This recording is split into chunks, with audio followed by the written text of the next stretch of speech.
시편 106편 1절에서 5절. 우리 한 목소리로 함께 읽을까요? 시작. 할렐루야. 주님께 감사하여라. 그는 선하시며 그 인자하심이 영원하다. 주님의 능력으로 이루신 일을 누가 다 알릴 수 있으며 주님께서 마땅히 받으셔야 할 영광을 누가 다 찬양할 수 있으랴. 공의를 지키는 이들과 언제나 정의를 실천하는 이들은 복이 있다. 주님의 백성에게 은혜를 베푸실 때 나를 기억하여 주십시오. 그들을 구원하실 때 나를 기억하여 주십시오. 주님께서 택하신 백성의 번영을 보게 해주시며 주님 나라의 넘치는 기쁨을 함께 누리게 해주시며 주님의 기업을 자랑하게 해주십시오. 아멘. 오늘 시편 106편 말씀은요, 성전 앞에서 드리는 하나님의 찬송시인데 그 배경은 이스라엘 백성이 바벨론 포로 중에 있는 중에 하나님 앞에 드리는 시인이 하나님께 드리는 고백입니다. 이 시인이요, 바벨론 땅에 포로로 잡혀온 그 히스토리를 기억하면서 어쩌다가 우리가 이곳에 와 있는가를 염두에 두고 있는 거예요. 그러면서 오늘 우리가 읽진 않았지만 5절 이후에 48절까지 쭉 내용 중에 그 조상들이 하나님 앞에 지은 죄들을 기억하며 하나님 앞에 회개하고 있는 건데요. 자신들을 다시 구원하시고 회복시키실 하나님을 향해 믿음의 선포를 하고 있습니다. 그런데 하나님 제발 좀 구원해 주세요. 하나님 다시 우리를 용서해 주시고 회복시켜 주셔서 다시 예루살렘으로 돌아가게 해주세요라고 잘못했습니다라고 나오지 않고 그 첫 1절에 뭐라고 나오냐면 할렐루야 주님께 감사하여라. 그는 선하시며 그 인자하심이 영원하다. 이 고백으로 시작하고 있습니다. 포로 중에 있어요. 근데 이 첫 고백은 할렐루야, 하나님을 찬양하라. 주님께 감사하라. 왜냐하면 그는 선하시고 그 인자하심이 영원하다. 그냥 하는 말이 아닌 겁니다. 지금 상황이 바벨론의 포로로 잡혀서 압제당하며 살고 있는 상황인데 하나님께서 우리를 구원하시고 회복시키시기를 간절히 소망하고 있는 상황인데 이 상황에서 제일 먼저 이 시인의 마음에 기도로 나오고 있는 고백은 하나님을 찬양하고 감사하고 심지어 내가 지금 포로로 잡혀 있음에도 불구하고 고통 중에 있음에도 불구하고 그분은 선하시다. 그분은 인자하시다. 이것을 고백하고 있는 겁니다. 이 포로된 상황 속에서도 하나님의 선하심은 흔들리지 않는다는 것. 하나님의 인자하심은 포로로 잡혀와 있는 우리에게도 여전히 적용되고 흐르고 있다는 것. 이것을 고백하고 있습니다. 지금 시인의 믿음의 고백인 거죠. 2절을 보면요. 주님의 능력으로 이루신 일을 누가 다 알릴 수 있으며 주님께서 마땅히 받으셔야 할 영광을 누가 다 찬양할 수 있으랴. 이러면서 하나님이 어떤 분이신가에 대해서 지금 고백하고 있는데 우리 지금 예수사랑 제자훈련을 매주 목요일마다 모여서 하고 있는데 그 첫 시간에 영상을 하나 보고 그 영상에 대해서 먼저 생각들을 나누고 또 은혜들을 나누는 시간을 먼저 갖고 있어요. 엊그제 영상을 하나 보고 우리가 함께 나누는데 그 영상에 짧은 영상에 이런 내용이 나와요. 하나님은 우리에게 악한 일처럼 보이는 일을 통해서도 그분의 선한 뜻을 이루고 계시고 우리 눈에 악하게 보이는 일을 선한 일처럼 보이는 일을 통해서도 또한 선한 일을 이루고 계신다는 겁니다. 그것을 믿는 것이 믿음이라는 거죠. 그러면서 이런 욥의 이야기를 해요. 욥이 하나님께 나와서 많은 이야기를 가지고 하나님께 따져 묻는데 사실 그 요지는 이거예요. 하나님, 이건 아니잖아요. 이거예요. 앞뒤 문맥을 아무리 살펴봐도 제가 하나님 앞에 엄청나게 의인은 아니더라도 다른 평범한 사람들이 받지 않는 이런 징계나 이런 고통을 마땅히 받아야 할 정도로 무슨 큰 죄를 지은 건 아니잖아요. 앞뒤가 안 맞잖아요.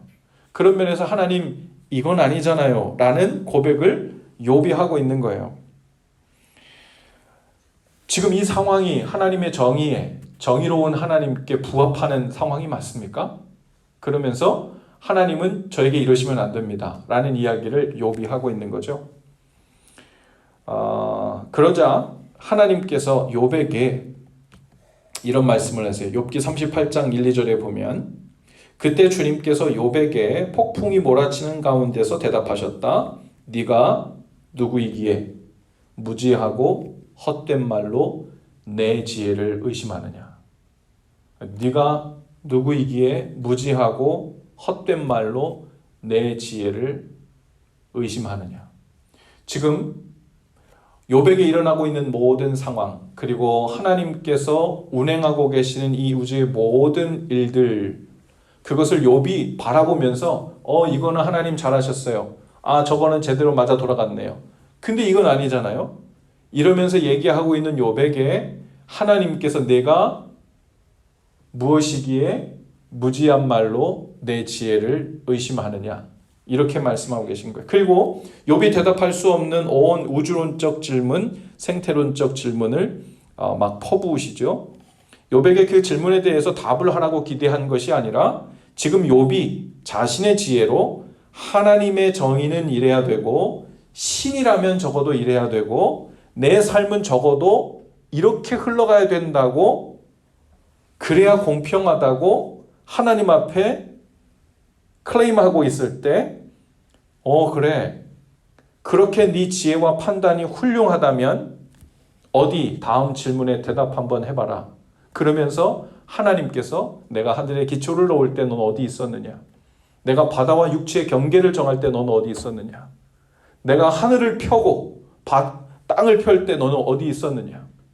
아침마다 일어나는 저 해가 어떻게 해서 일어나고 어떻게 지나가는지, 별들을 만들 때 너는 어디 있었느냐?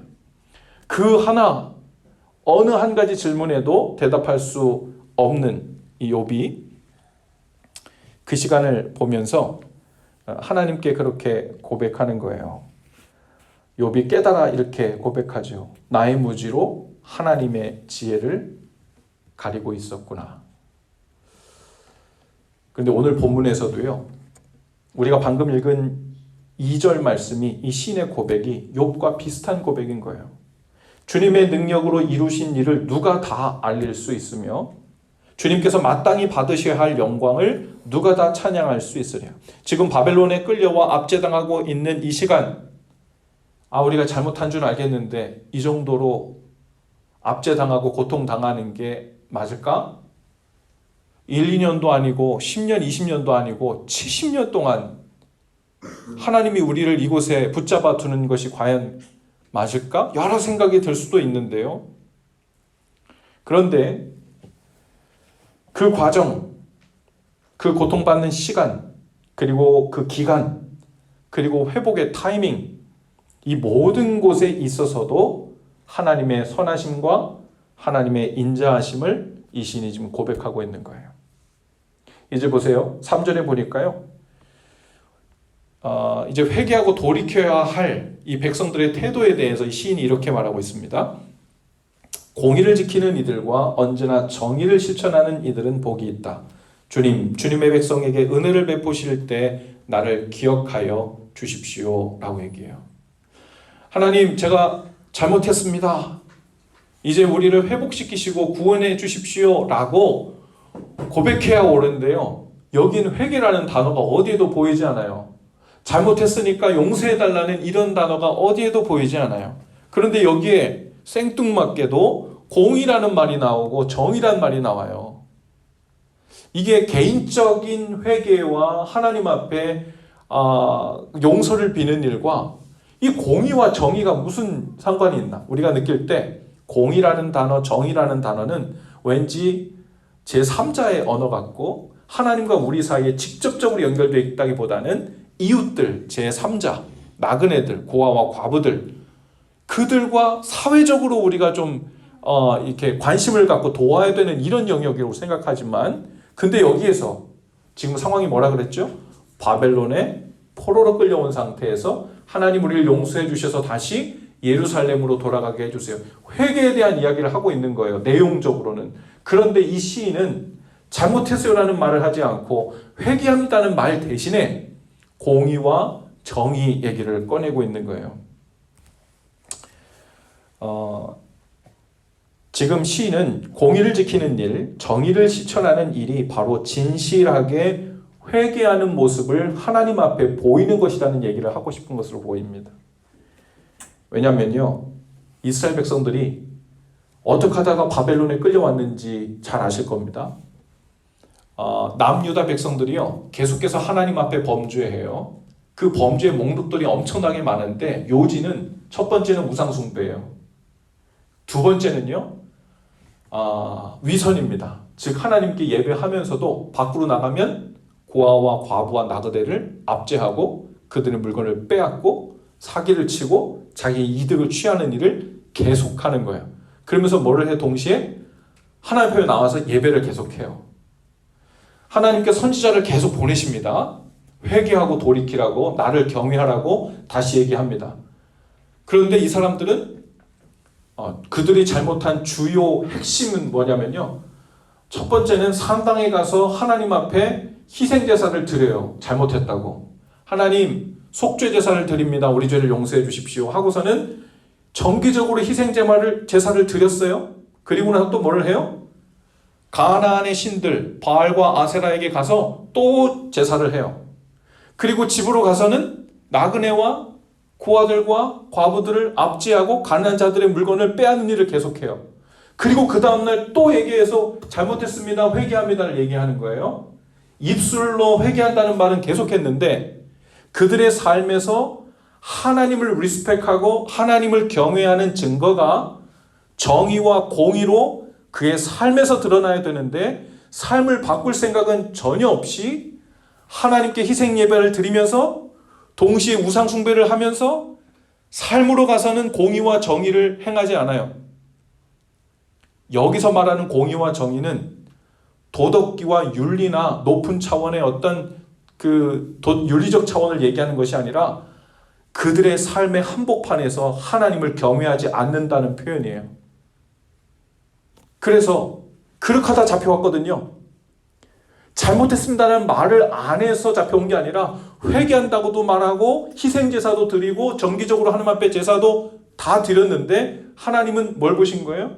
아니, 너는 나에게 회개한 적이 없어. 공의를, 정의를 내 말을 따라 순종하려는 마음이 전혀 없었어. 선지자를 보낸 게 몇 명이냐? 그 세월이 얼마냐? 그런데 너는 습관적으로 산당에 와서 하나님께 제사를 드렸지만 우상 숭배도 계속하면서 고칠 마음이 없었고 정의와 공의를 행하라고 명한 하나님의 말씀을 무시하는 것도 고칠 마음이 없었어. 그래서 하나님은 기다리다 못해 너희를 징계하기로 마음먹었다. 그리고 바벨론 군대를 보내셔서 유다 백성들을 포로로 끌어가신 거예요. 입술에 회개 고백이 없어서가 아니에요. 그 회개가 진실하지 않았기 때문에 그렇죠. 오늘 그런 의미에서 오늘 말씀을 보면 이 시편 기자가 하나님 우리를 용서해 주세요, 예루살렘으로 다시 회복시켜 주세요 라는 이 대목에서 잘못했습니다라는, 조상들의 죄를 고백하면서 잘못했습니다라는 고백 대신에 정의를 행하고 공의를 행해야 된다는 말로 나오는 이유가 여기 있는 거예요. 그 얘기는 회개는 안 하고 공의와 정의 같은 착한 일을 하자는 얘기가 아니라 하나님을 진실하게 경외하는 증거를, 삶 속에서 진짜 회개했다는 증거를 보여야 된다는 말을 하고 있는 겁니다. 이제 시인이 공의를 행하고 정의를 행하는 것으로 그들의 회개가 진실하다는 것을 보이자고 얘기하는 거죠. 그리고 오늘 마지막 5절에 보면 시편 기자가 이렇게 고백해요. 주님, 주의 백성에게 은혜를 베푸실 때 주의 백성인 나를 기억해 주십시오. 주의 백성을 구원하실 때 나를 기억해 주십시오. 주께서 택하신 사람의 번영을 보게 해 주십시오. 오늘 세 번역에는 번영이라고 했는데 개역 성경에는 형통이라고 그랬어요. 형통함을 보게 해달라고 그랬습니다. 시인은요, 주님 택하신 모든 나라가 다시 회복되어 형통하게 되는 것을 보고 싶다고 이야기합니다. 형통하다는 것은 하나님의 살아계심이 삶 속에 보이고 나타나는 삶을 이야기하는 겁니다. 어떤 상황 속에서 어떤 상황 속에서도 하나님의 손에 붙들려 인도함 받고 있는 상태가 형통인 거죠. 하나님 손에 붙들려만 있으면 우리가 상황이 어떠하든 좋든 안 좋든 우리 눈에 어떻게 보이든 간에 하나님이 우리를 이끌어 선하심으로 그분의 뜻으로 인도하실 거예요.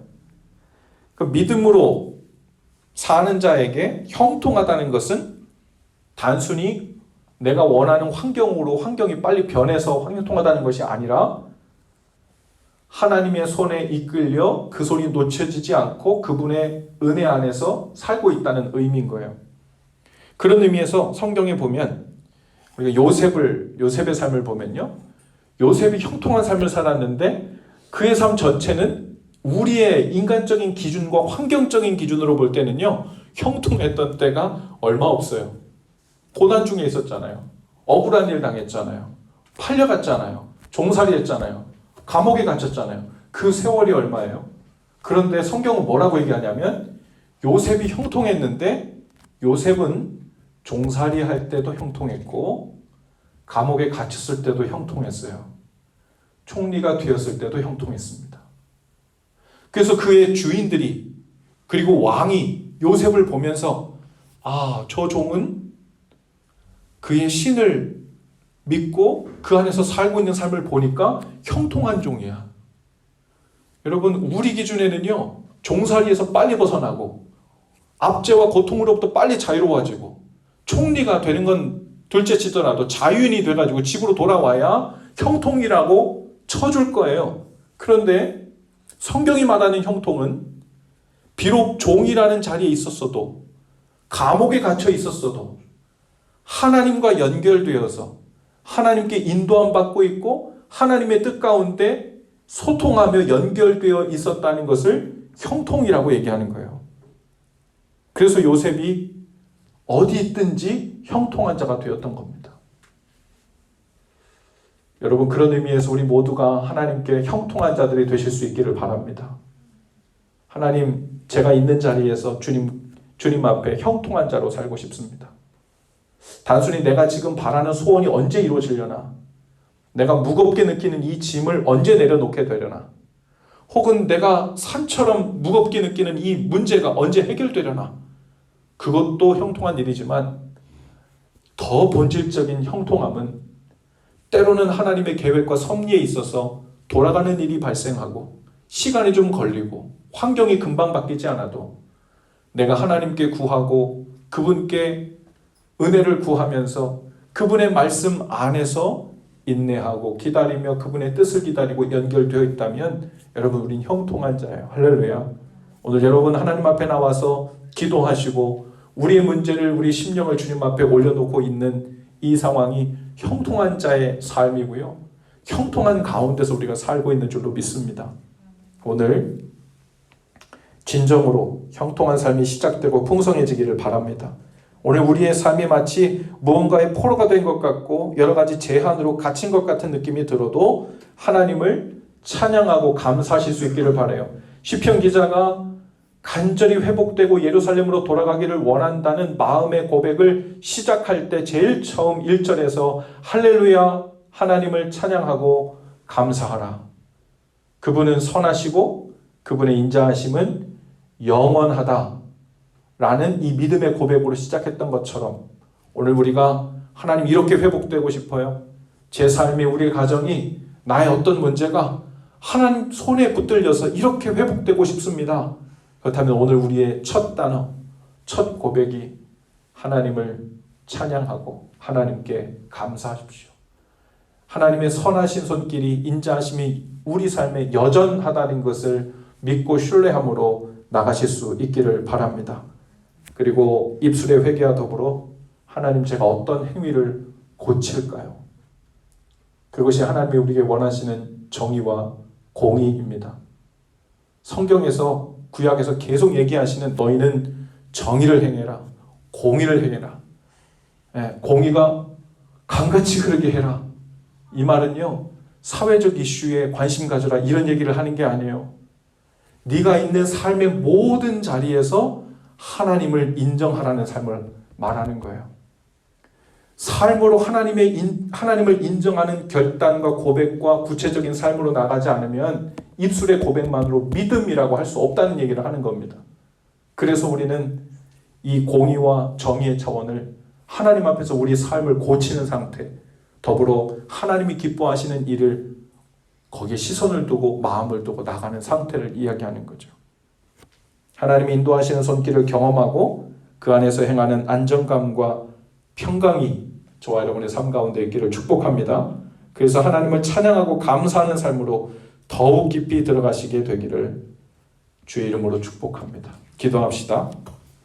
하나님, 오늘 주님 앞에 나와 하나님 우리 삶의 회복을 그리고 우리 영혼의 예루살렘으로 돌아가기를 소원하며 주님 앞에 고백하는 모든 형제 자매들 안에 그 첫 고백이 하나님을 찬양하고 감사하며 내 삶을 향한 하나님의 뜻이 여전히 선하고 그 인자하심이 영원하다는 그 고백이 되게 하여 주옵소서.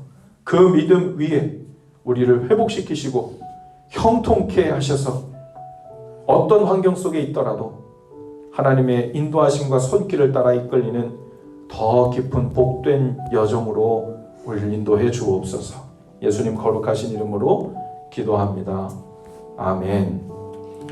우리 찬양을 첫 번째 찬양을 좀 할게요. 우리 주신 말씀 기억하면서 이 시간 함께 찬양할 텐데요. 완전하신 나의 주님, 이 고백을 보니까 1절에 나온 고백과 같아요. 하나님, 제가 지금 바벨론에 잡혀와 있기 때문에 제 삶이 완전하지 않습니다. 이게 아니라 하나님, 제 삶과 상관없이 하나님의 선하심은 완전합니다. 하나님의 인자하심은 영원하십니다. 이 시간 주님을 예배하겠습니다. 찬양하겠습니다. 그리고 주의 뜻을 구하겠습니다. 그 형통한 삶 가운데 들어가겠다는 고백이 있게 되기를 바랍니다. 함께 찬양하십시다. 완전하신 나의 주, 그의 길로 날 인도하소서. 행하신 모든 일 주님의 영광 다 경배. 우리 한 번 더 고백하면서 내 삶을 향한 주님의 뜻을 바라보면서 한 번 더 완전하신 나의 주, 그의 길로 날 인도하소서. 행하신 모든 일 주님의 영광 다 경배합니다. 예배합니다. 찬양합니다. 주님만 날 다스리소서. 예배합니다. 찬양합니다. 주님 홀로 높임 받으. 예배합니다. 예배합니다. 찬양합니다. 주님만 날 다스리소서.